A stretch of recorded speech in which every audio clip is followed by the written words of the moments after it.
Une entreprise qui veut perdurer aujourd'hui est une entreprise qui doit inscrire son fonctionnement et son développement dans le respect de l'environnement.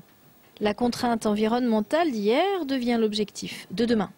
De plus en plus, sous l'effet de la demande, de la pression du marché, et le fait aussi que les dirigeants sont aperçus qu'en mettant en œuvre certaines démarches environnementales, on pouvait faire des économies. Il y a eu une évolution dans les mentalités et la perception dans l'environnement est vécue maintenant de façon différente dans les entreprises. Mefro emploie 593 salariés à la Chapelle-Saint-Luc.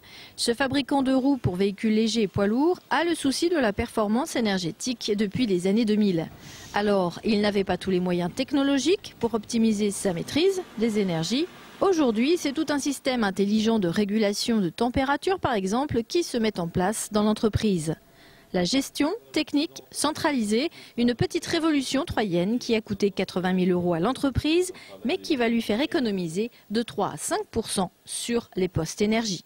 Nous avons complètement informatisé tout notre procédé de suivi énergétique de l'usine, relié les sous-stations électriques pour avoir notre consommation en temps réel, piloté tout le chauffage par informatique pour vraiment optimiser en permanence le chauffage en fonction de la présence du personnel dans les locaux.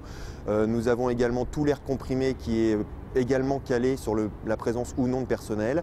Pour une entreprise comme la nôtre, le coût énergétique de l'usine à l'année est de l'ordre de 3 millions d'euros. Donc ce sont des budgets qui sont extrêmement importants, donc chaque pourcent de gagné génère des économies substantielles de façon immédiate.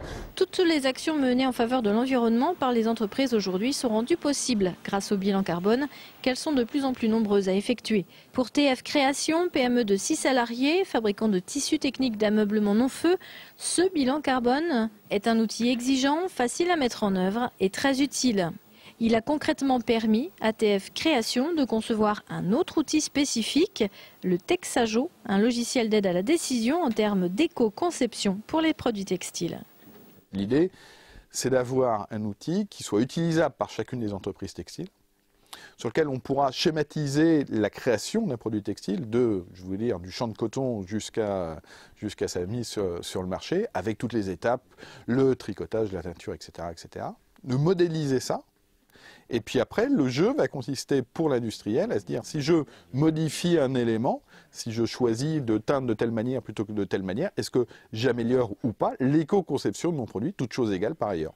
Avoir aujourd'hui une démarche en faveur de l'environnement n'est plus seulement éteindre lumière et ordinateur en sortant du bureau. Les entreprises s'inscrivent dorénavant dès la conception du produit dans le processus de développement durable.